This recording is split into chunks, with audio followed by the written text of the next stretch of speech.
Terima kasih sudah klik video saya. Jangan lupa like, comment, dan subscribe untuk support channel Nena Ismi biar terus bisa berkembang jadi lebih baik. Mari kita mulai kisah ini. Aroma getah karet yang basah dan tanah lembab adalah parfum masa kecilku. Bagi banyak orang, bau itu mungkin mengingatkan pada kerja keras dan keringat para penyadap di pagi buta. Tapi bagiku, itu adalah aroma rumah.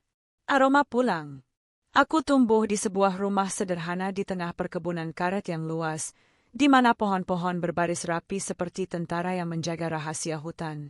Di rumah itu, dunia terasa begitu kecil, hanya sebatas pagar halaman dan jalan setapak berbatu.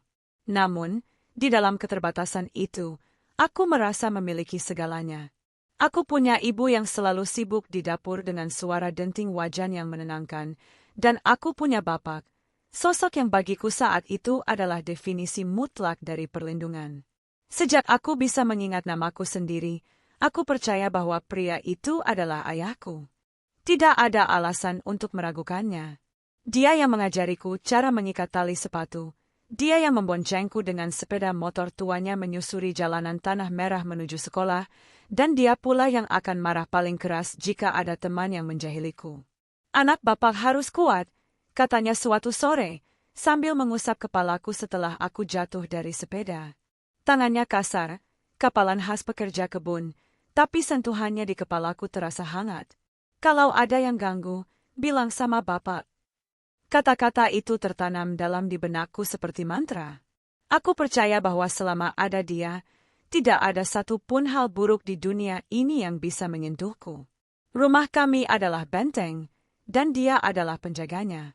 Aku hidup dalam gelembung kenaifan yang indah, meyakini bahwa setiap keluarga berjalan seperti keluarga kami. Makan malam bersama di depan televisi tabung yang gambarnya sering bersemut, percakapan ringan tentang harga karet yang naik turun, dan tawa-tawa kecil yang mengisi ruang tamu. Namun, memori adalah hal yang rumit. Ketika kau dewasa dan menoleh ke belakang, kau mulai melihat retakan-retakan halus yang dulu kau abaikan. Ada momen-momen kecil yang sebenarnya terasa ganjil, seperti noda tinta di atas kertas putih bersih. Sesuatu yang seharusnya membuatku waspada, tapi otak kanak-kanakku menerjemahkannya sebagai bentuk kasih sayang yang wajar. Aku ingat saat-saat ketika batas privasi terasa samar. Tatapan yang kadang berlangsung terlalu lama, atau cara dia memintaku melakukan hal-hal sepele yang membuat perutku terasa tidak nyaman, meski aku tidak tahu kenapa. Pernah suatu kali, saat rumah sepi dan ibu sedang pergi ke pasar, suasana terasa berubah. Udara di ruang tengah menjadi lebih berat, seolah oksigen disedot keluar perlahan. Dia duduk terlalu dekat, melontarkan lelucon yang tidak lucu, dan meminta pijatan di bahu yang durasinya terasa menyiksa. Hatiku berdegup kencang waktu itu, sebuah alarm alamiah yang berbunyi di dalam dada. Tapi, logika naifku segera mematikannya. Ini bapak, pikirku. Dia lelah bekerja. Dia menyayangiku. Tidak mungkin dia berniat jahat. Aku menepis rasa tidak nyaman itu dengan cepat, menguburnya di bawah tumpukan keyakinan bahwa orang tua tidak mungkin menyakiti anaknya. Aku belajar untuk menormalisasi ketidaknyamanan itu demi menjaga kedamaian. Aku belajar tersenyum meski bingung, belajar patuh meski ragu. Kamu anak baik, kan? Tanyanya seringkali. Dan aku selalu mengangguk, karena menjadi anak baik adalah satu-satunya cara untuk bertahan, satu-satunya cara agar aku tetap merasa dicintai. Masa kecilku berjalan di atas tali tipis yang membentang di atas jurang, namun aku berjalan dengan mata tertutup, mengira aku sedang melangkah di atas tanah lapang yang aman. Aku tidak tahu bahwa keamanan itu semu. Aku tidak tahu bahwa monster yang paling menakutkan seringkali tidak bersembunyi di bawah tempat tidur atau di dalam lemari gelap. Terkadang, monster itu duduk bersama kita di meja makan, tersenyum ramah, memanggil kita, "Anakku," dan membuat kita percaya bahwa merekalah satu-satunya pelindung yang kita miliki. Di rumah yang kusebut aman itu, aku tidak sadar bahwa aku sedang dibentuk menjadi korban. Aku hanyalah seorang gadis kecil di tengah perkebunan karet yang mengira dunia ini baik-baik saja, sementara langit di atas kepalaku perlahan mulai berubah menjadi kelabu, bersiap menurunkan badai yang akan menghancurkan segalanya. Waktu adalah pencuri yang paling licik. Tanpa kusadari, ia mengambil masa kecilku yang lugu dan menggantinya dengan masa remaja yang penuh kecanggungan. Tubuhku mulai berubah, membentuk lekuk-lekuk asing yang seharusnya menjadi tanda kedewasaan, namun di rumah ini, perubahan itu justru menjadi sumber ketakutan yang tak bernama. Dulu, pelukan bapak adalah tempat berlindung. Kini, pelukan itu terasa berbeda. Ada durasi yang terlalu lama, ada penekanan yang membuat napasku tercekat, dan ada jenis kehangatan yang membuat bulu kuduku meremang, bukan karena dingin, tapi karena sinyal bahaya yang dikirimkan oleh saraf-saraf di bawah kulitku. Awalnya, semuanya terlihat samar, seperti melihat pemandangan dari balik kaca jendela yang berembun. Aku mulai menangkap tatapan matanya yang tidak lagi kebapakan. Tatapan itu menelusuri tubuhku bukan dengan rasa bangga seorang ayah melihat putrinya tumbuh besar, melainkan dengan sorot mata yang membuatku merasa telanjang dan kotor. Namun, setiap kali pikiran buruk itu muncul, aku segera menampar batinku sendiri. "Kamu gila!" rutuku pada diri sendiri di depan cermin kamar mandi. "Itu bapakmu. Dia yang membesarkanmu. Jangan punya pikiran kotor." Aku menyalahkan diriku sendiri atas perasaan tidak nyaman itu. Aku mulai mengenakan pakaian yang lebih besar, berlapis-lapis, berusaha menyembunyikan apapun yang bisa mengundang tatapan itu. Namun, dinding-dinding rumah yang dulu terasa kokoh kini seolah memiliki mata dan telinga. Privasi menjadi barang mewah yang perlahan dicuri dariku. Pintu kamarku seringkali terbuka tanpa ketukan. Alasannya selalu sepele, mengecek apakah aku sudah tidur, atau sekadar mengambil barang yang tertinggal. Tapi, frekuensinya semakin sering, dan waktunya semakin tidak wajar. Pernah suatu malam, aku terbangun karena merasakan pergerakan di tepi tempat tidurku.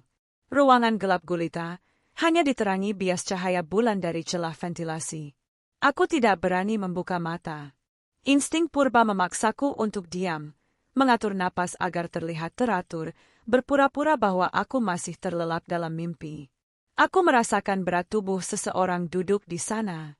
Suara napas yang berat terdengar begitu dekat di telingaku. Aroma rokok bercampur keringat yang dulu kuhafal sebagai aroma kerja keras, kini berbau seperti ancaman. Tangan kasar itu menyentuh selimutku, merapikannya, atau mungkin hendak melakukan hal lain, aku tidak tahu. Jantungku memukul-mukul rongga dada begitu keras hingga aku takut suaranya akan terdengar memecah keheningan malam. Menit-menit itu terasa seperti berjam-jam. Aku berdoa dalam hati, memohon agar ia segera pergi. "Tidur yang nyenyak, sayang," bisiknya. Suara itu lembut, namun di telingaku terdengar seperti desis ular. Ketika akhirnya pintu kamar tertutup kembali, aku membuka mata dengan napas memburu. Keringat dingin membasahi punggungku. Aku ingin berteriak, ingin lari ke kamar ibu dan menceritakan semuanya.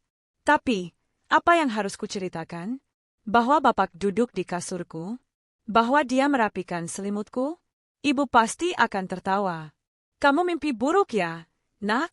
Bapak kan sayang sama kamu." Itulah masalah terbesarnya, batas itu kabur. Belum ada kekerasan fisik yang nyata, belum ada luka yang berdarah. Yang ada hanya sentuhan-sentuhan, tidak sengaja, saat berpapasan di lorong sempit, lelucon-lelucon menjurus yang disamarkan sebagai candaan orang dewasa, dan tatapan lapar yang segera berubah normal saat ada orang lain. Aku terjebak dalam kebingungan yang menyiksa. Di satu sisi, tubuhku menolak kedekatan itu.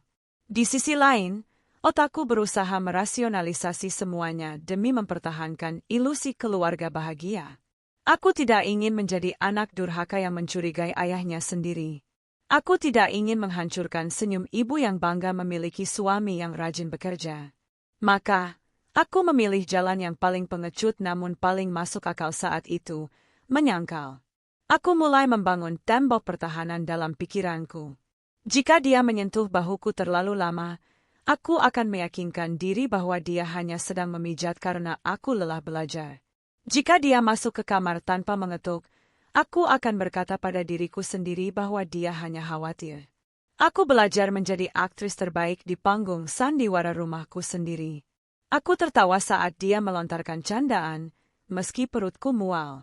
Aku tetap duduk di ruang tengah menonton TV bersamanya, meski setiap sel di tubuhku berteriak ingin lari. Aku menormalisasi ketidakwajaran itu, menelan rasa takut bulat-bulat, dan berharap bahwa jika aku berpura-pura tidak tahu, maka hal buruk tidak akan benar-benar terjadi. Tapi aku salah.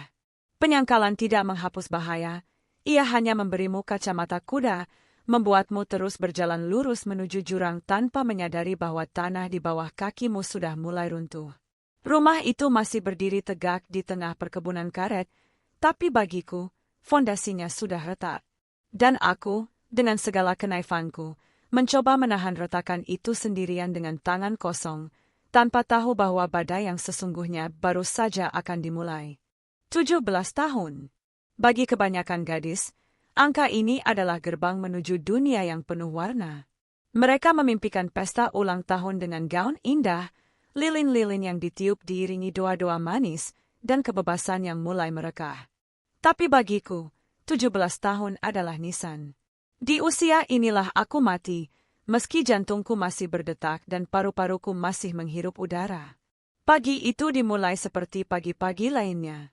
Langit berwarna abu-abu pucat, sisa hujan semalam masih menetes dari ujung daun pohon mangga di depan rumah.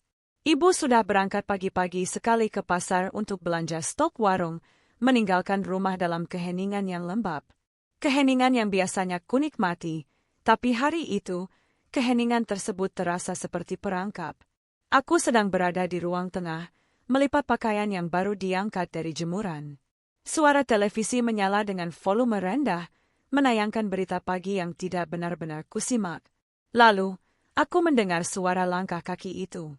Langkah yang berat, langkah yang seharusnya membuatku merasa aman, tapi kini membuat darahku berhenti mengalir. Bapak muncul dari lorong. Ia tidak berangkat ke kebun hari itu. Katanya badannya kurang enak. Namun saat ia berdiri di ambang pintu ruang tengah, menatapku yang sedang duduk di lantai, tidak ada tanda-tanda sakit di wajahnya. Yang ada hanya tatapan itu, tatapan yang selama ini kusebut sebagai imajinasiku, tatapan yang kucoba sangkal mati-matian di bab sebelumnya. Kali ini, tatapan itu tidak disembunyikan. Telanjang, lapar, dan mengerikan. Ibu belum pulang, ya? Tanyanya. Suaranya serak. Aku menggeleng pelan, tenggorokanku tiba-tiba tercekat.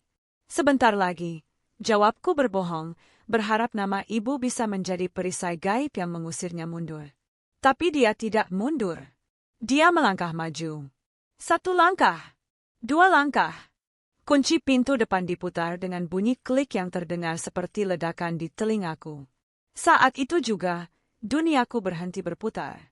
Otakku berteriak, lari, teriak, pukul. Tapi tubuhku melakukan hal yang sebaliknya. Tubuhku mengkhianatiku dengan cara yang paling kejam. Aku membeku. Otot-ototku kaku sekeras batu. Suaraku terkunci rapat di dalam laring. Ini bukan persetujuan. Demi Tuhan, ini bukan karena aku mau. Ini adalah ketakutan dalam bentuknya yang paling purba. Seperti rusa yang terpaku di depan sorot lampu truk yang melaju kencang, aku lumpuh oleh teror yang menghantam kesadaranku. Dia mendekat, dan aku bisa mencium aroma rokok dan kopi yang basi dari napasnya. Dia berjongkok di hadapanku, tangannya menyentuh pipiku. Sentuhan yang dulu mengusap air mataku saat aku jatuh dari sepeda, kini menjadi sentuhan yang menghancurkan jiwaku. Jangan takut, bisiknya. Kalimat itu adalah kebohongan terbesar yang pernah kudengar. Apa yang terjadi selanjutnya adalah kepingan-kepingan mimpi buruk yang acak dan menyakitkan. Aku tidak ingat urutannya dengan jelas karena pikiranku memecah, memisahkan diri dari tubuhku. Aku merasa seolah sedang melayang di langit-langit, menatap ke bawah pada gadis kecil yang sedang dihancurkan di atas karpet ruang tengah itu. Aku melihat gadis itu diam. Matanya terbelalak menatap plafon yang retak. Air mata mengalir bisu dari sudut matanya, sementara monster itu merenggut paksa apa yang seharusnya menjadi miliknya sendiri.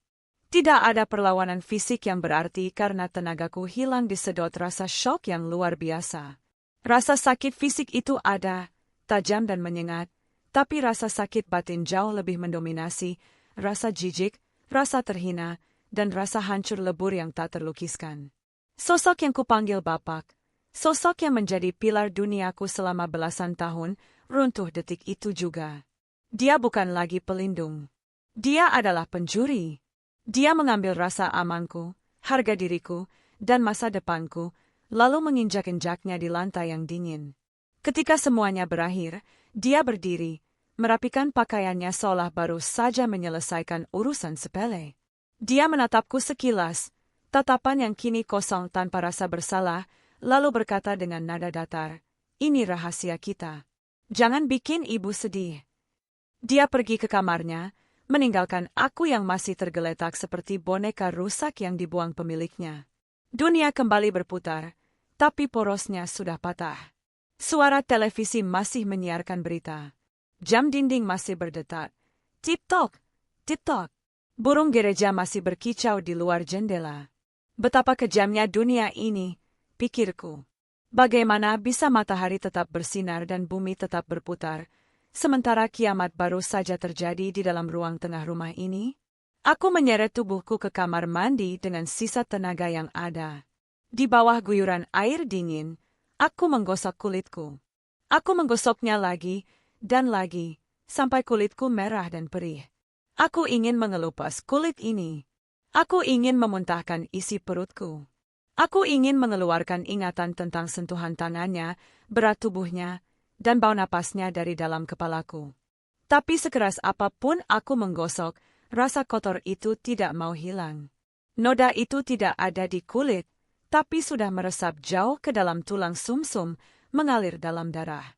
Aku menatap pantulan wajahku di cermin kamar mandi yang buram. Gadis di cermin itu memiliki mata yang sama, hidung yang sama, bibir yang sama. Tapi aku tahu dia bukan lagi aku. Gadis yang naif dan ceria itu sudah mati di ruang tengah tadi. Yang berdiri di sini sekarang hanyalah cangkang kosong, hantu yang dipaksa tetap hidup, menanggung beban rahasia yang terlalu berat untuk bahu remajanya. Hari itu, aku belajar satu hal yang paling menyakitkan. Rumah bukanlah tempat paling aman, dan orang tua bukanlah malaikat tanpa sayap. Hari itu, aku berhenti menjadi anak-anak dan dipaksa dewasa dengan cara yang paling biadab. Menyimpan rahasia itu seperti menelan bara api. Ia tidak membunuhmu seketika, tapi membakarmu perlahan dari dalam, menghanguskan kerongkongan, lambung, hingga akhirnya menyisakan abu di tempat di mana hati seharusnya berada. 2 hari aku bertahan dengan bara itu. 2 hari aku hidup sebagai mayat berjalan di rumahku sendiri. Setiap kali melihat wajah Bapak, aku merasa mual. Setiap kali mendengar suaranya, keringat dingin membasahi punggungku. Dan setiap kali melihat ibu melayaninya, membuatkan kopi, menyiapkan bajunya, aku ingin menjerit. Aku ingin mengguncang bahu ibu dan berteriak, "Bangun, Bu. Lihat siapa dia sebenarnya." Ketakutan akan ancaman Bapak bertarung hebat dengan rasa sakit yang tak tertahankan. Namun, kenaifan masa remaja memberiku secercah harapan palsu. Ibu pasti percaya padaku. Ibu adalah ibuku. Dia yang melahirkanku. Dia pasti akan melindungiku. Malam itu, hujan turun deras, seolah langit ikut menangis bersamaku. Bapak sedang keluar rumah untuk urusan ronda. Ini adalah satu-satunya kesempatan. Aku menemukan ibu di dapur, sedang menyusun piring yang baru dicuci. Tanganku gemetar hebat saat aku mendekat. Napasku pendek-pendek. "Bu," panggilku lirih. Ibu menoleh, tersenyum lelah. "Kenapa belum tidur? Besok sekolah." Aku tidak bisa menahannya lagi. Pertahanan diriku jebol. Aku jatuh berlutut di lantai dapur yang dingin, memeluk kaki ibu, dan menumpahkan tangis yang sudah 2 hari kutahan. Ibu panik, dia berjongkok dan memegang bahuku. "Kenapa, Nat? Kamu sakit? Ada yang ganggu kamu di sekolah?" tanyanya cemas. Di antara isak tangis yang menyedot udara dari paru-paruku, aku memaksakan kata-kata itu keluar. Kata-kata yang akan mengubah hidup kami selamanya. "Bapak, Bu. Bapak." Suaraku terputus-putus. Bapak masuk ke kamarku. Bapak maksa aku. Bapak jahat. Bu? Hening. Hanya ada suara hujan yang menghantam atap seng. Aku menunggu pelukan erat. Aku menunggu teriakan marah ibu yang akan mengambil parang dan mengusir pria itu. Aku menunggu diselamatkan. Namun, yang kudapat adalah dorongan kasar. Ibu melepaskan tangannya dari bahuku seolah aku adalah penyakit menular. Dia berdiri mundur, wajahnya pucat pasi, matanya menatapku dengan sorot yang tak bisa kuartikan, campuran antara ketakutan dan penyangkalan. "Ngomong apa kamu barusan?" Suaranya rendah, bergetar. "Bapak perkosa aku, Bu," teriakku, putus asa agar dia mengerti. 2 hari yang lalu, saat ibu di pasar. Diam. Satu tamparan mendarat di pipiku. Panas, perih. Tapi rasa sakit di pipi itu tidak sebanding dengan rasa hancur di dadaku. Aku menatap ibu, tidak percaya. Tangan yang biasa membelai kepalaku kini menjadi tangan yang menghukum kejujuranku. "Jaga mulutmu," bentak ibu. Air mata mulai menggenang di matanya, tapi itu bukan air mata untukku. Itu air mata untuk dirinya sendiri, untuk ketakutan akan hancurnya ilusi keluarga yang ia bangun. "Bapakmu itu orang baik. Dia yang kasih kita makan. Dia yang biayai sekolahmu. Tega-teganya kamu fitnah dia sekeji itu." "Aku nggak bohong, Bu." Sumpah demi Tuhan, aku merangkak mendekatinya, memohon. "Kamu pasti salah paham. Kamu mimpi, atau kamu cuma cari perhatian." Ibu mondar-mandir, tangannya menjambak rambutnya sendiri. Dia sedang berusaha merasionalisasi, mencari jalan keluar yang tidak mengharuskan dia menghadapi kenyataan pahit. Lebih mudah menganggap anaknya gila daripada menerima fakta bahwa suaminya adalah monster. Kegaduhan itu memancing nenek, ibunya ibu, keluar dari kamar belakang. Wanita tua itu menatap kami dengan pandangan tajam. Setelah mendengar potongan cerita yang kacau dari mulut ibu, vonis itu pun jatuh. "Anak ini kurang ibadah," kata nenek dingin, menunjuk wajahku yang basah oleh air mata. "Pikirannya kotor. Makanya setan masuk. Nggak mungkin bapakmu begitu. Dia itu rajin, sopan." Malam itu, aku diadili di dapur rumahku sendiri. Tanpa pengacara, tanpa pembelaan. Jaksa dan hakimnya adalah 2 wanita yang paling kuharapkan perlindungannya. Setiap detail yang kucoba jelaskan dipatahkan. Bekas merah di lenganku dibilang alergi. Tangisku dibilang histeria. Ketakutanku dibilang halusinasi. "Kamu stres karena mau ujian," kata ibu, nada suaranya mulai berubah dari marah menjadi dingin, seolah sedang meyakinkan dirinya sendiri. "Iya, kamu cuma stres. Jangan pernah ulangi omongan ini di depan orang lain." Malu. Mau taruh di mana muka ibu kalau tetangga dengar fitnah murahan begini? Malu. Satu kata itu meruntuhkan segalanya. Ternyata, kehormatan keluarga lebih berharga daripada nyawaku. Ternyata, nama baik bapak lebih penting daripada hancurnya masa depanku. Aku berhenti menangis. Bukan karena sudah tenang, tapi karena aku sadar air mataku tidak ada harganya di sini. Sesuatu di dalam diriku mati malam itu. Cahaya terakhir yang kuyakini sebagai harapan, padam sepenuhnya. Aku mundur perlahan, menatap 2 sosok asing di depanku. Mereka bukan lagi keluargaku. Mereka adalah komplotan. Dengan menyangkal kebenaran, mereka baru saja membantunya melakukan kejahatan itu lagi, kali ini membunuh jiwaku. "Masuk kamar," perintah nenek. "Besok kita obati kamu. Biar pikiranmu waras lagi." Aku berjalan gontai menuju kamar, menutup pintu, dan menguncinya. Di luar, hujan masih turun, tapi aku tidak lagi merasa dingin. Aku merasa kosong. Malam itu, aku sadar aku benar-benar sendirian di dunia ini. Rumah ini bukan lagi benteng, ini adalah penjara. Dan aku adalah tawanan yang divonis gila karena berani menyuarakan kebenaran. Suaraku telah dicabut paksa, lukaku dianggap ilusi, dan eksistensiku kini hanya dianggap sebagai aib yang harus dibungkam. Hari-hari setelah pengadilan, di dapur itu berjalan dalam mode bisu. Aku menjadi hantu di rumahku sendiri. Aku berhenti bicara, berhenti makan, dan berhenti berharap. Satu-satunya hal yang kulakukan adalah mengunci diri di kamar, menatap langit-langit yang retak, dan membiarkan rekaman kejadian itu berputar berulang-ulang di kepalaku seperti kaset rusak. Sentuhan bapak, tamparan ibu, cemoohan nenek. Ketiga hal itu berbaur menjadi satu suara bising yang tak kunjung diam. Suara itu berteriak siang dan malam, mengatakan bahwa aku kotor, aku pembohong, dan aku adalah aib. Setiap kali aku keluar kamar untuk ke kamar mandi, aku merasakan perubahan atmosfer rumah. Udara terasa tebal dan menghakimi. Ibu tidak menatap mataku. Dia sibuk dengan aktivitasnya, menyapu lantai dengan tenaga berlebihan seolah ingin membersihkan keberadaanku dari rumah ini. Bapak kembali bersikap seolah tidak terjadi apa-apa, bersiul kecil, menonton TV, minum kopi. Sikap yang justru membuatku semakin yakin bahwa baginya, aku hanyalah objek yang sudah selesai dipakai. Aku mulai merasa bahwa keberadaanku adalah masalahnya. Jika aku tidak ada, ibu tidak perlu malu. Jika aku tidak ada, nenek tidak perlu marah. Jika aku tidak ada, rumah ini akan kembali damai. Pikiran tentang kematian datang bukan sebagai tamu yang menakutkan, melainkan sebagai sahabat lama yang menawarkan pelukan hangat. Aku tidak ingin mati dalam artian dramatis. Aku hanya ingin berhenti. Aku ingin tombol pos yang permanen. Aku ingin tidur tanpa mimpi, tanpa rasa sakit, dan tanpa ingatan. Sore itu, rumah sepi.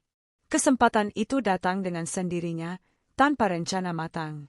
Aku berjalan ke kamar nenek, tempat ia biasa menyimpan kotak obat-obatannya. Tangan-tangan tuanya sering mengeluh sakit sendi dan susah tidur, jadi aku tahu di sana ada banyak pil. Kotak itu terbuka dengan mudah. Di dalamnya terhampar pil-pil beraneka warna. Merah, putih, kuning. Bagi orang lain, ini adalah penyembuh. Bagiku saat itu, ini adalah tiket pulang. Aku tidak menangis. Anehnya, aku merasa sangat tenang. Hatiku yang selama berhari-hari berdegup kencang karena cemas, kini melambat, seolah tahu bahwa istirahat panjang akan segera tiba. Aku mengambil segenggam pil itu. Aku tidak tahu jenis apa, dan aku tidak peduli. Obat tidur, obat nyeri, obat penenang, semuanya sama saja. Aku kembali ke kamarku dengan segelas air. Aku duduk di tepi tempat tidur, menatap pil-pil di telapak tanganku. Maafkan aku, Tuhan, bisikku, meski aku tidak yakin apakah Tuhan masih mau mendengarkan doa dari anak yang dianggap kemasukan setan oleh neneknya sendiri. Tapi aku capek. Aku benar-benar capek. Satu persatu, lalu segenggam sekaligus, aku menelannya. Rasanya pahit, menyangkut di tenggorokan, tapi aku memaksa air membawanya turun. Aku membayangkan pil-pil itu bekerja seperti pasukan pembersih, masuk ke dalam darahku, mematikan saraf-saraf rasa sakit, dan menghapus jejak tangan bapak dari tubuhku dari dalam. Aku berbaring. Menunggu. Perlahan, dunia mulai berbayang. Kepalaku terasa berat, seolah diisi timah. Langit-langit kamar mulai berputar pelan. Jantungku berdetak melambat. Duk, duk, duk. Suara bising di kepalaku mulai meredup, digantikan oleh denging panjang yang sunyi. Akhirnya, pikirku sebelum kegelapan menelan kesadaranku. Akhirnya aku bebas. Tapi takdir punya selera humor yang kejam. Aku tidak diizinkan pergi semudah itu. Rasa sakit yang menyentak perutku adalah hal pertama yang menyambutku kembali. Bukan surga, bukan neraka, tapi bau obat-obatan yang menyengat dan selang infus yang menancap di tangan. Aku membuka mata dengan berat. Cahaya lampu neon menyilaukan pandanganku. Aku masih hidup. Kenyataan itu menghantamku lebih keras daripada kematian itu sendiri. Aku berada di bangsal puskesmas kecamatan. Di samping tempat tidurku, ibu duduk. Matanya merah, tapi sorot matanya bukan kelegaan. Sorot mata itu adalah kemarahan yang tertahan. "Kenapa kamu lakukan ini?" desisnya begitu melihatku sadar. Dia tidak memelukku. Dia melihat sekeliling, memastikan tirai pembatas tertutup rapat agar pasien di sebelah tidak mendengar. "Kamu mau bikin malu keluarga lagi? Belum cukup fitnah bapakmu. Sekarang kamu mau orang sekampung tahu kamu mau bunuh diri." Air mataku menetes, bukan karena sedih, tapi karena putus asa. Bahkan dalam upayaku mengakhiri hidup pun, yang dipikirkan ibu hanyalah, apa kata orang. Dokter bilang lambungmu harus dikuras. Beruntung tetangga nggak ada yang lihat waktu kami bawa kamu ke sini. Lanjutnya, suaranya dingin dan tajam. Nenekmu bilang ini bukti kamu memang kurang iman. Orang beriman nggak akan coba bunuh diri. Aku memalingkan wajah ke arah dinding, menatap ke tembok yang mengelupas. Rasanya hampa. Upayaku untuk lari justru membawaku kembali ke tempat yang sama, dengan beban yang lebih berat. Aku sadar saat itu, pil-pil itu tidak mengakhiri apapun. Mereka tidak membunuhku, dan mereka tidak membunuh rasa sakitku. Mereka hanya membunuh sisa-sisa diriku yang masih ingin berjuang. Gadis yang dulu ceria, yang punya mimpi, yang percaya pada kasih sayang keluarga, benar-benar mati di atas kasur puskesmas itu. Tapi tubuhnya masih bernapas. Jantungnya masih berdetak. Dan sekarang, dia harus kembali ke rumah neraka itu, menjalani hukuman penjara seumur hidup dalam tubuh yang tidak lagi ia inginkan. Mulai besok, kamu akan dikirim ke tempat bibimu di Jakarta, kata ibu tiba-tiba. Itu bukan tawaran. Itu pengusiran. Di sini kamu cuma bikin masalah. Mungkin di sana kamu bisa belajar jadi orang benar. Aku tidak menjawab. Aku tidak punya tenaga untuk membantah. Jakarta. Kota yang tidak kukenal. Tapi mungkin lebih baik begitu. Lebih baik dibuang ke tempat asing daripada tinggal di rumah yang dinding-dindingnya telah menjadi saksi bisu pembunuhan jiwaku. Aku menutup mata, membiarkan kegelapan kembali datang, meski kali ini aku tahu kegelapan itu hanya sementara. Aku masih hidup, dan itu adalah tragedi terbesarku saat ini. Hujan belum juga reda saat jarum jam di dinding menunjuk angka 12 malam. Suara rintik air yang menghantam kaca jendela terdengar seperti ketukan jari-jari hantu yang meminta masuk, menciptakan irama monoton yang justru membuat Lisma semakin gelisah. Ia duduk terpaku di sudut ruang kerjanya yang remang-remang, hanya diterangi oleh cahaya kuning redup dari lampu meja tua. Di hadapannya, tergeletak sebuah amplop coklat yang ujungnya sedikit robek, sebuah benda mati yang seolah memiliki detak jantungnya sendiri, memancarkan aura ancaman yang menyesakkan dada. Selama 1 jam terakhir, Lisma hanya memandangi amplop itu. Ia tahu apa isinya, atau setidaknya, ia menduga ia tahu. Namun, keberanian untuk menarik keluar lembaran kertas di dalamnya seakan menguap bersama dinginnya malam. Jika ia membukanya, tidak ada jalan kembali. Hidup yang ia kenal selama ini, kenyamanan, kepercayaan, dan senyum hangat Rehan, bisa saja hancur berkeping-keping dalam hitungan detik. Kau harus melihatnya, Lisma, bisik suara kecil di kepalanya, suara rasionalitas yang selama ini ia coba bungkam dengan penyangkalan. Dengan tangan yang gemetar hebat, Lisma akhirnya memberanikan diri. Jemarinya yang dingin menyentuh permukaan kertas kasar itu. Napasnya tertahan saat ia menarik isi amplop keluar. Itu adalah tumpukan dokumen keuangan dan beberapa lembar foto yang diambil secara diam-diam. Mata Lisma menyusuri baris demi baris angka yang tertera di dokumen itu. Transfer dana ilegal. Tanggal-tanggal yang bertepatan dengan perjalanan dinas, Rehan ke luar kota. Nominal yang tidak masuk akal. Dan kemudian, foto-foto itu. Foto Rehan sedang berjabat tangan dengan saingan bisnis terbesar perusahaan keluarga Lisma. Di foto lain, Rehan terlihat tertawa lepas di sebuah restoran mewah bersama mereka, seolah merayakan kemenangan di atas penderitaan orang lain. Dunia Lisma serasa berputar. Rasa mual menjalar dari perut hingga ke tenggorokannya. Ini bukan sekadar pengkhianatan biasa, ini adalah pembunuhan karakter yang direncanakan dengan sangat rapi. Selama ini, ia tidur di samping seorang musuh. Orang yang memeluknya saat ia menangis karena kegagalan proyek bulan lalu adalah orang yang sama yang menyabotase proyek tersebut dari belakang. Rehan, suaminya, orang kepercayaannya. Tiba-tiba, suara langkah kaki terdengar dari arah lorong. Langkah itu berat dan teratur. Lisma membeku. Ia mengenali bunyi langkah itu di luar kepala. Pintu ruang kerja terbuka perlahan. Sosok Rehan berdiri di sana, Siluetnya memanjang tertimpa cahaya dari ruang tengah. Wajahnya tampak lelah, dasinya sudah longgar, dan jasnya tersampir di lengan. Namun, saat matanya menangkap tumpukan kertas yang berserakan di meja Lisma, ekspresi lelah itu lenyap seketika, digantikan oleh kewaspadaan yang dingin. Rahangnya mengeras. "Kau belum tidur?" tanya Rehan, suaranya datar, tanpa emosi. Ia tidak bertanya apa yang sedang dibaca Lisma. Ia tahu. Lisma berdiri perlahan, kakinya terasa seperti timah. Ia ingin berteriak, memaki, atau melemparkan foto-foto itu ke wajah pria itu. Namun, yang keluar hanyalah suara lirih yang nyaris tak terdengar. "Kenapa, Rehan?" Rehan melangkah masuk, menutup pintu di belakangnya dengan bunyi klik yang terdengar sangat final. Ia berjalan mendekat ke arah meja, tidak menunjukkan rasa bersalah sedikit pun. Wajahnya sedingin es. "Dunia ini tidak hitam dan putih, Lisma. Kau selalu terlalu naif untuk memahaminya." "Naif?" Lisma tertawa getir, air mata mulai menggenang di pelupuk matanya namun ia menahannya sekuat tenaga. Ia tidak ingin terlihat lemah di hadapan pengkhianat ini. "Aku menyebutnya kesetiaan. Aku menyebutnya kepercayaan.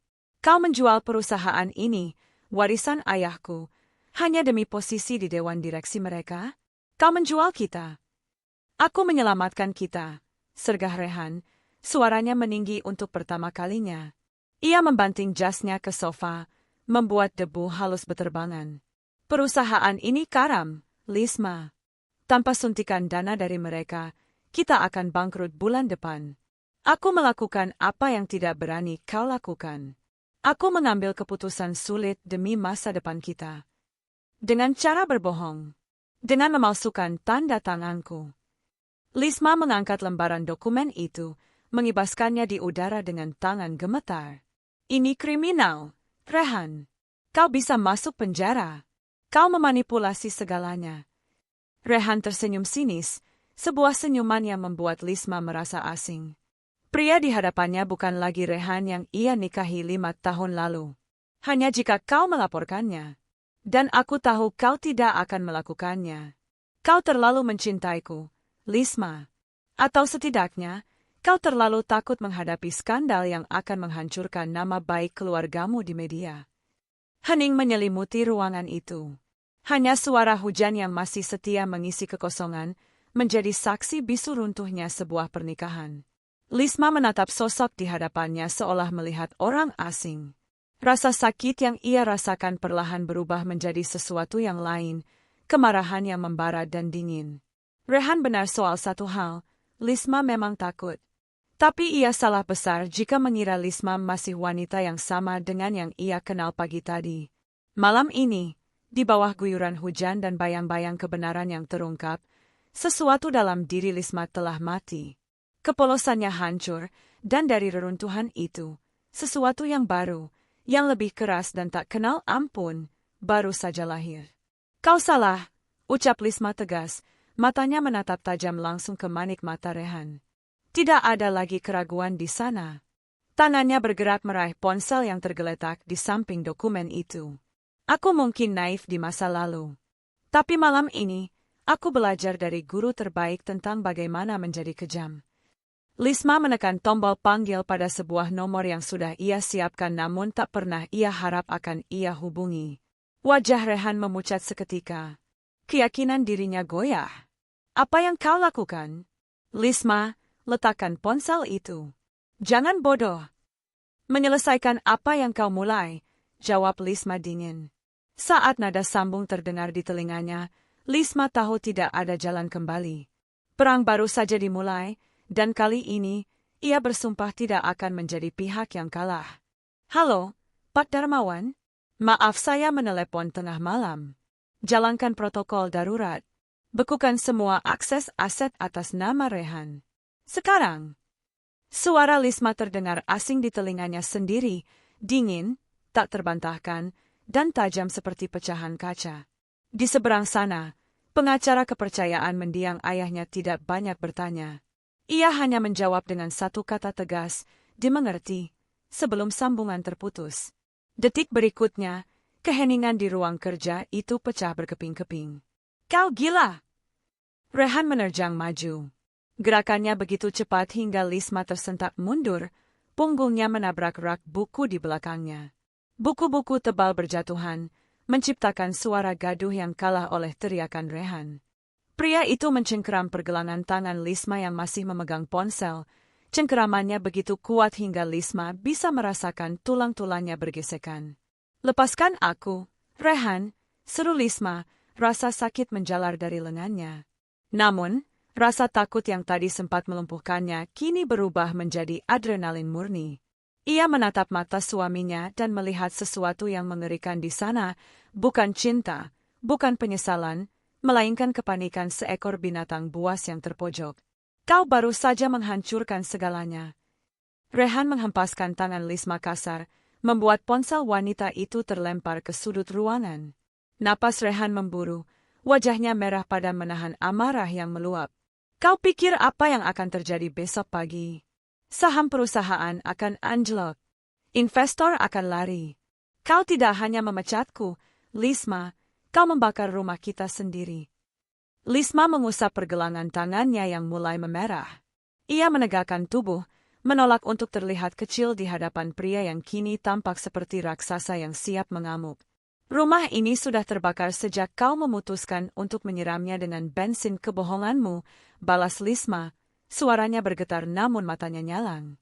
"Jangan bicara soal menyelamatkan perusahaan. Kau tidak peduli pada warisan ayahku. Kau hanya peduli pada egomu sendiri. Kau ingin menjadi raja di kerajaan yang tidak pernah kau bangun." Kata-kata itu sepertinya mengenai sasaran telak. Rehan terdiam sejenak, rahangnya mengetat. Perlahan, ekspresi paniknya memudar, digantikan oleh seringai pahit yang penuh kebencian. Ia melangkah mundur, menyisir rambutnya yang berantakan dengan frustrasi, lalu tertawa kecil, tawa yang hampa dan mengerikan. "Kau benar," ujar Rehan pelan, nadanya berubah menjadi bisikan berbisa. Ia menatap Lisma dengan sorot mata merendahkan. "Kau pikir mudah menjadi suami dari putri mahkota? Selama 5 tahun, Lisma, selama 5 tahun aku hidup di bawah bayang-bayang ayahmu yang agung itu. Bahkan setelah dia mati, hantunya masih duduk di kursi komisaris utama." Rehan mulai berjalan mengelilingi ruangan, menyentuh perabot mewah itu dengan jijik. "Semua orang memujimu. Lisma yang cerdas, Lisma yang beruntung. Tapi siapa yang membereskan kekacauan di lapangan? Aku. Siapa yang melobi pejabat korup agar izin pabrikmu keluar? Aku. Tapi tetap saja, di mata mereka dan di matamu, aku hanyalah suami Lisma. Hanya pelengkap." Lisma ternganga. Ia tidak pernah menyangka kebencian sedalam itu tersimpan di hati Rehan. Pria yang selalu tersenyum sabar saat menemaninya ke pesta amal, pria yang selalu memuji ayahnya di depan umum, ternyata memendam racun ini selama bertahun-tahun. "Jadi ini semua karena rasa rendah dirimu?" tanya Lisma, air mata kecewa akhirnya menetes di pipinya. "Kau mengkhianatiku, mencuri uang perusahaan, dan bersekongkol dengan musuh hanya karena kau merasa kurang dihargai? Kau menyedihkan, Rehan." "Aku mengambil apa yang menjadi hakku," bentak Rehan. Suaranya kembali menggelegar, membuat Lisma tersentak. "Aku membangun nilai perusahaan ini 2 kali lipat dalam setahun terakhir. Aku pantas mendapatkan bagianku, dengan atau tanpa izinmu. Rencanaku sudah sempurna. Aku akan memiliki modal sendiri, keluar dari bayang-bayang keluargamu, dan berdiri sejajar dengan para taipan itu. Tapi kau..." Ia menunjuk Lisma dengan telunjuk gemetar. "Kau dan kenaifanmu yang suci itu menghancurkan semuanya." "Pergilah," ucap Lisma lirih.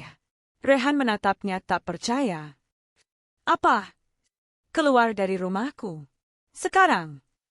Lisma menunjuk pintu dengan tangan yang masih gemetar, namun postur tubuhnya tegak menantang.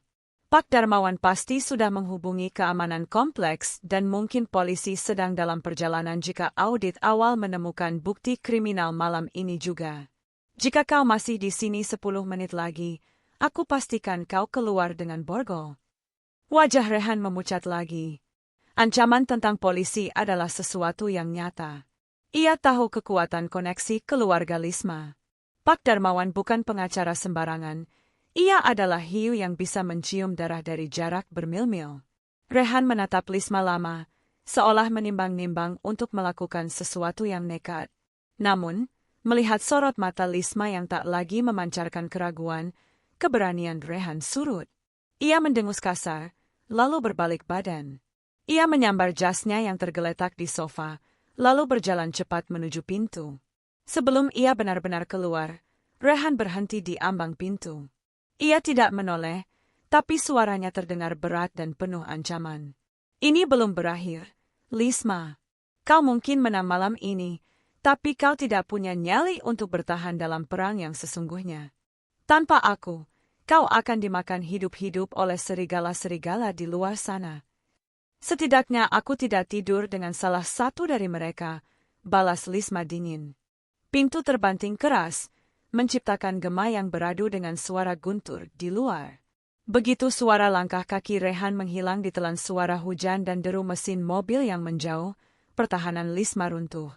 Kakinya lemas, dan ia merosot ke lantai dingin di samping tumpukan dokumen yang berserakan. Tangisnya pecah. Bukan tangisan sedih yang cengeng, melainkan raungan panjang yang menyakitkan, pelepasan dari rasa takut, sakit hati, dan beban pengkhianatan yang menindih dadanya. Malam ini, ia kehilangan suaminya.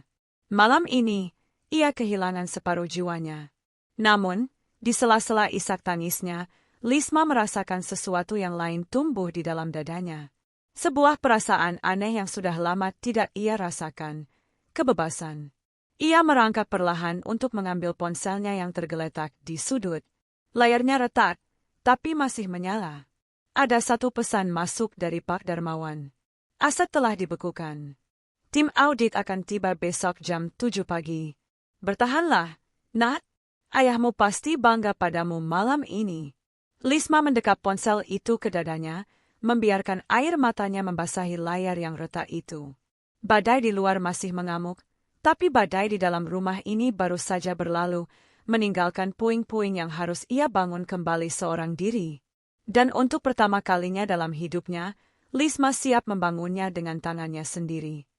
Cahaya matahari pagi yang menembus celah gorden kamar tidur tidak membawa kehangatan bagi Lisma. Sinar itu justru terasa menusuk, memaksanya membuka mata untuk menghadapi realitas baru yang dingin dan asing. Ia terbangun di sisi tempat tidur yang kosong. Spray di sebelahnya masih rapi tak tersentuh. Sebuah pengingat visual yang menyakitkan bahwa Rehan sudah tidak ada lagi di sini. Namun, alih-alih menangis seperti semalam, Lisma merasakan kekosongan itu perlahan terisi oleh tekad yang membeku. Jam menunjukkan pukul 6 pagi. Lisma bangkit, mengabaikan rasa pening di kepalanya akibat kurang tidur. Ia berdiri di depan cermin rias, menatap bayangannya sendiri. Lingkaran hitam di bawah matanya terlihat jelas, dan wajahnya tampak pucat. Kau bukan korban, bisiknya pada pantulan di cermin. Hari ini, kau adalah panglima perang. Ia memoleskan concealer untuk menutupi jejak air mata, memilih lipstik berwarna merah marun yang berani, dan mengenakan setelan blazer hitam yang pas di tubuh. Penampilannya bukan untuk menggoda, melainkan untuk mengintimidasi. Ia tahu, begitu ia melangkahkan kaki ke kantor, ia tidak akan berjalan masuk ke tempat kerja, melainkan ke dalam arena gladiator. Perjalanan menuju gedung perkantoran milik keluarganya terasa lebih lama dari biasanya. Di kursi belakang mobil, Lisma memeriksa ponselnya. Tidak ada pesan dari Rehan, tentu saja. Namun, grup pesan direksi sudah mulai ramai. Desas-desus rupanya bergerak lebih cepat daripada cahaya. Sesampainya di lobi kantor, atmosfer terasa berbeda.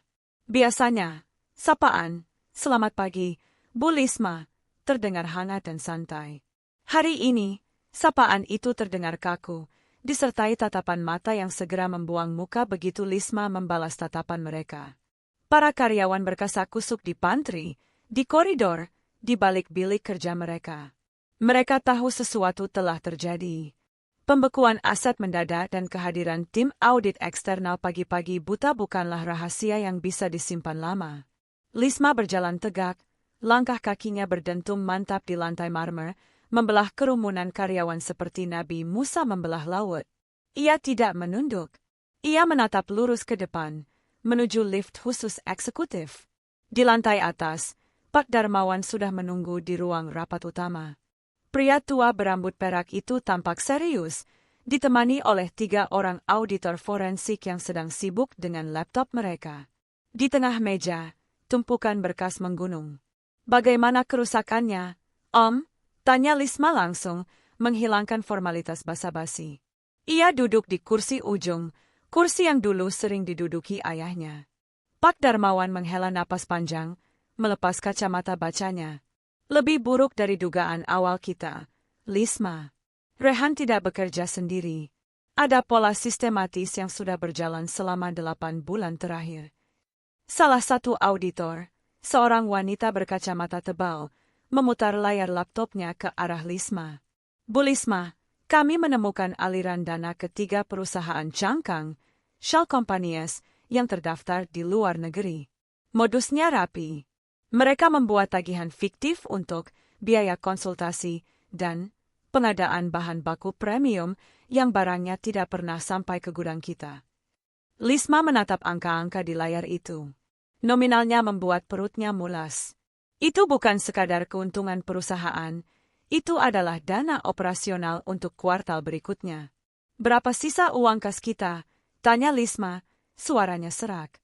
"Cukup untuk gaji karyawan bulan ini dan operasional 2 minggu ke depan," jawab Pak Darmawan pelan. "Setelah itu, kita harus mencari suntikan dana segar atau kita bangkrut," potong Lisma cepat.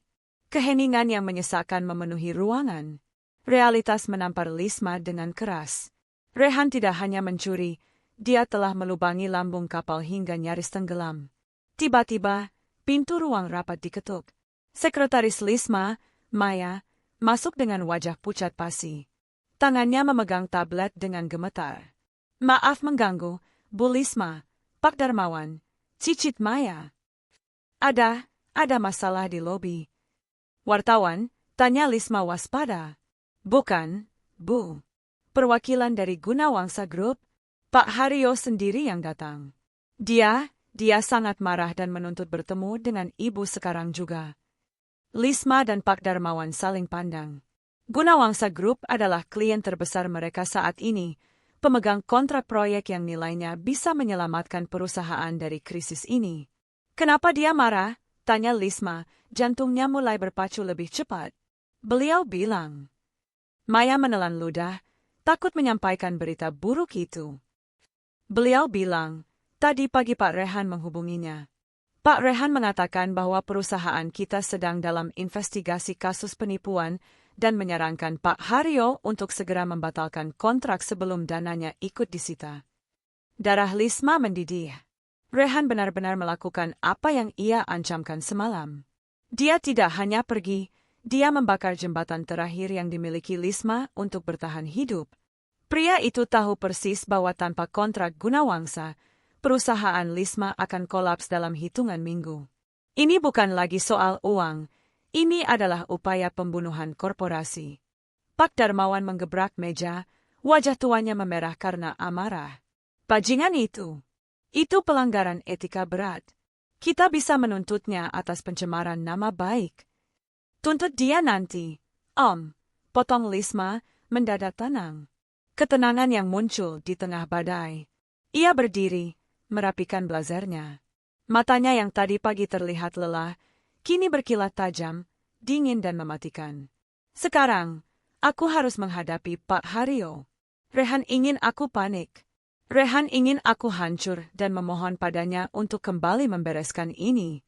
Dia ingin membuktikan bahwa aku tidak bisa apa-apa tanpa dia." Lisma berjalan menuju pintu, lalu menoleh sebentar ke arah tim audit. "Terus cari bukti. Gali sampai ke akar-akarnya. Aku tidak peduli siapa lagi yang terlibat di kantor ini, temukan mereka." Ia beralih menatap Maya. "Siapkan ruang tamuku. Sajikan kopi terbaik. Dan Maya, pastikan tidak ada satu pun karyawan yang melihatmu panik. Jika pemimpin mereka terlihat takut, prajurit akan lari." "Mengerti?" "Baik, Bu," jawab Maya. sedikit terkejut dengan aura otoritas yang dipancarkan bosnya. Lisma menarik napas dalam-dalam, mengisi paru-parunya dengan keberanian semu. Ia akan turun ke bawah, menemui klien yang sedang mengamuk, dan membersihkan nama baiknya. Rehan telah menabur genderang perang, dan Lisma baru saja mengambil pedangnya. "Ayo kita lihat," gumam Lisma pelan saat pintu lift tertutup. "Siapa yang akan dimakan serigala lebih dulu?" Ruang tamu VIP kantor itu terasa lebih dingin dari kutub utara. Pendingin ruangan berdengung halus, namun bagi Lisma, suara itu terdengar seperti hitungan mundur bom waktu. Di hadapannya, duduk Pak Haryo, pemilik Gunawangsa Group. Pria parubaya berbadan tegap itu tidak menyentuh kopi yang disajikan Maya. Kedua lengannya terlipat di dada, wajahnya merah padam menahan amarah, dan tatapannya setajam elang yang siap menyambar mangsa. Lisma menutup pintu di belakangnya perlahan, menarik napas panjang untuk menenangkan detak jantungnya yang berpacu liar. "Ini dia," batinnya. "Saat penentuan." "Duduk, Lisma." Suara Pak Haryo menggema, bukan sebagai permintaan, tapi perintah. Dia bahkan tidak repot-repot berbasa-basi. "Saya tidak punya waktu seharian. Saya datang ke sini untuk satu alasan, membatalkan kontrak." Lisma duduk di kursi berhadapan dengannya, menjaga punggungnya tetap tegak meski lututnya terasa goyah. "Selamat pagi, Pak Haryo. Saya mengerti kekhawatiran Bapak. Tapi membatalkan kontrak secara sepihak akan merugikan kedua belah pihak, terutama di tengah pengerjaan tahap kedua yang sudah berjalan 40%.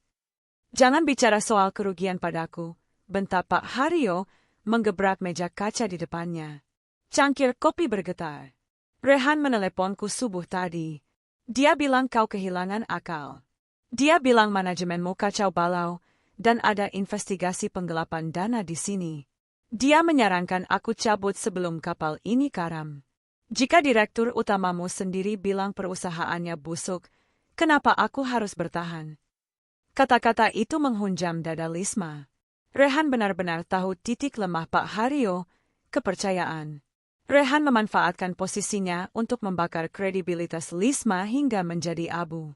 Lisma menatap mata pria itu, melihat keraguan dan kemarahan bercampur aduk.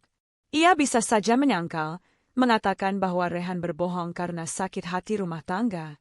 Tapi Lisma tahu, membawa drama perceraian ke meja bisnis adalah bunuh diri. Ia harus bermain dengan cara yang berbeda.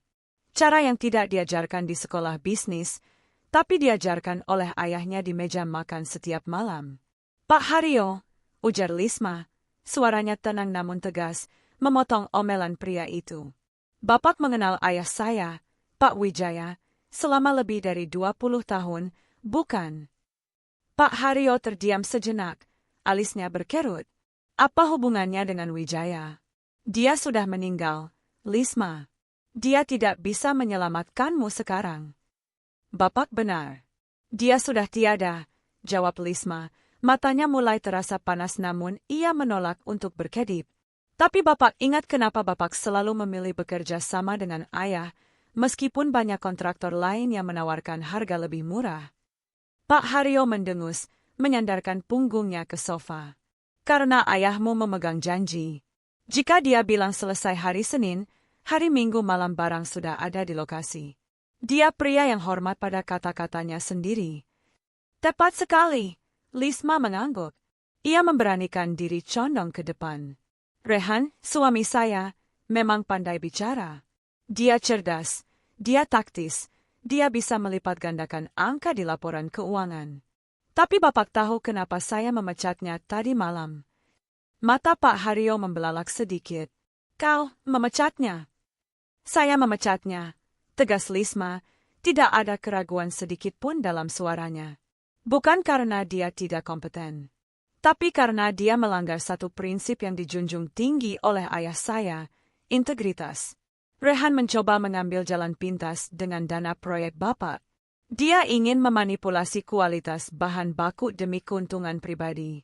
Dan ketika saya mengetahuinya, saya menghentikannya. Itulah sebabnya dia menelepon Bapak.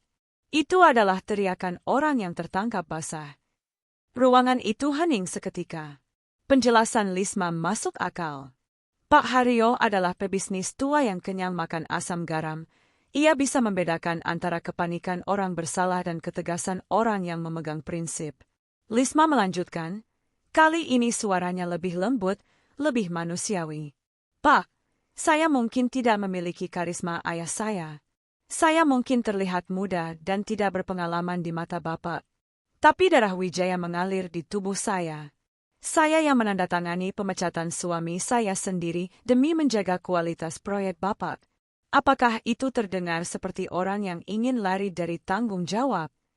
Pak Haryo menatap Lisma lama. Ia mencari kebohongan di mata wanita muda itu, namun yang ia temukan hanyalah kejujuran yang telanjang dan menyakitkan. Perlahan, ketegangan di bahu Pak Haryo meredur. Ia menghela napas panjang, lalu meraih cangkir kopinya dan menyesapnya sedikit. Kau memecat suamimu sendiri? Tanyanya pelan, nadanya berubah dari marah menjadi takjub. Saya memecat seorang pencuri, koreksi Lisma. Kebetulan saja dia suami saya. Pak Haryo meletakkan cangkirnya kembali. Ia menatap Lisma dengan pandangan baru, sebuah penghormatan yang belum pernah Lisma dapatkan sebelumnya. Ayahmu, dia pasti akan melakukan hal yang sama. Dia keras kepala, persis sepertimu. Jadi, bagaimana keputusan Bapak? Aku beri waktu 1 bulan, putus Pak Haryo tegas. Selesaikan tahap kedua sesuai jadwal.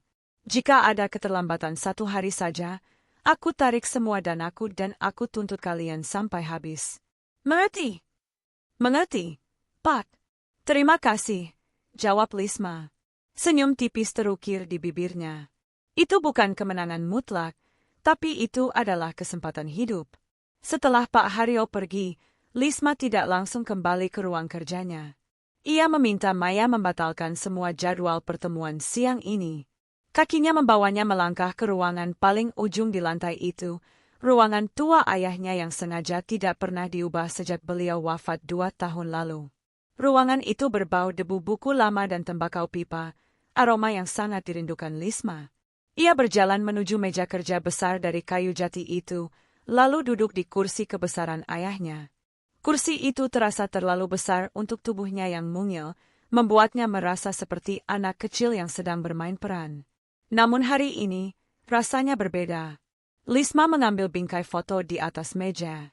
Foto dirinya saat wisuda sarjana, berdiri di samping ayahnya yang tersenyum lebar sambil merangkul bahunya. Di foto itu, Lisma terlihat begitu polos, begitu bergantung pada sosok ayah yang gagah. Air mata yang ia tahan sejak semalam, sejak pertengkaran dengan Rehan, sejak tatapan sinis karyawan pagi tadi, hingga ketegangan dengan Pak Haryo, akhirnya tumpah ruah. Namun kali ini, air mata itu mengalir tanpa isak tangis yang menyayat. Air mata itu mengalir dalam keheningan yang syahdu. Ia mengusap wajah ayahnya di foto itu dengan ibu jarinya. Ayah, bisiknya pada ruangan kosong itu. Aku melakukannya. Aku tidak lari. Aku menghadapi mereka semua. Selama ini, Lisma selalu merasa ia hanyalah bayang-bayang. Ia menikahi Rehan karena ia pikir ia butuh seseorang yang kuat seperti ayahnya untuk menopang hidupnya. Ia pikir ia tidak mampu berdiri sendiri. Tapi hari ini, di tengah puing-puing pernikahannya yang hancur dan bisnis yang di ujung tanduk, Lisma menyadari sesuatu yang mengejutkan. Kekuatan itu tidak pernah datang dari Rehan. Kekuatan itu tidak hilang bersama kematian ayahnya. Kekuatan itu ada di sana, tertidur di dalam tulang rusuknya sendiri, menunggu untuk dibangunkan oleh rasa sakit. Maafkan aku karena butuh waktu lama untuk sadar, ya, ucapnya lagi. Suaranya bergetar penuh haru. Maafkan aku karena pernah mempercayakan warisanmu pada orang yang salah. Tapi aku berjanji, mulai hari ini, aku akan memperbaikinya. Bukan sebagai Putri Wijaya, tapi sebagai Lisma. Lisma meletakkan foto itu kembali. Ia menyeka air matanya, menarik napas dalam-dalam, dan merasakan ketenangan yang aneh merasuki jiwanya. Rasa sakit karena dikhianati Rehan masih ada, menganga seperti luka yang baru disayat, tapi rasa sakit itu tidak lagi melumpuhkannya. Luka itu justru menjadi pengingat bahwa ia masih hidup, dan selama ia masih bernapas, ia akan bertarung. Ia bangkit dari kursi itu. Saat ia berjalan keluar dan menutup pintu ruangan ayahnya, Lisma tidak lagi menoleh ke belakang. Masa lalu biarlah menjadi pelajaran di ruangan itu. Di luar sana, masa depan yang terjal namun miliknya sendiri, sudah menunggu.